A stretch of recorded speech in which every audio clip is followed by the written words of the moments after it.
நல்லதோர் வீதி செய்தே நலங்கட புழுதியில் எறிவதுண்டோ சொல்லடி சிவசக்தி சுடர்மிகு வடிவோடு என்னை ஏன் படைத்தா என்று கேட்கிறார். அப்படிப்பட்ட பார்வையிட்ட ஒருத்தர் போய் கேட்கிறாரு, ஐயா பாட்டுக்கு ஒரு புலவரை எட்டயபுரத்து முண்டாசி கவிசந்தத்தில் ஒரு குழப்பத்தோட ஒரு சீடன் கேட்கிறான், ஐயா எதை கும்பிடுறது?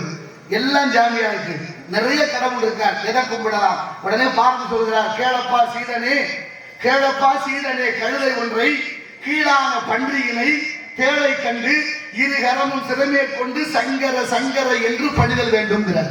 அப்படி வைக்கிறாரு. கழுதையை கண்டியா வணங்கு. ஏன் கழுதையை கும்பிடணும்? கழுதை தான் பொதி சுமக்குது. நம்மளோட அழுக்கு துணியெல்லாம் கொண்டு போய் அது வெள்ளாவியில வச்சு வேக வச்சு சுத்தப்படுத்தி கொண்டாந்து கொடுக்குது, அதனால கழுதையை கும்பிடணும். சரி, அடுத்து கீழான பன்றியனை அப்படின்னு பன்றியை சொல்லும் போது கீழானன்னு ஒரு அடைமொழி போட்டார் பாருங்க. அப்ப கீழான பன்றினா என்ன அர்த்தம்?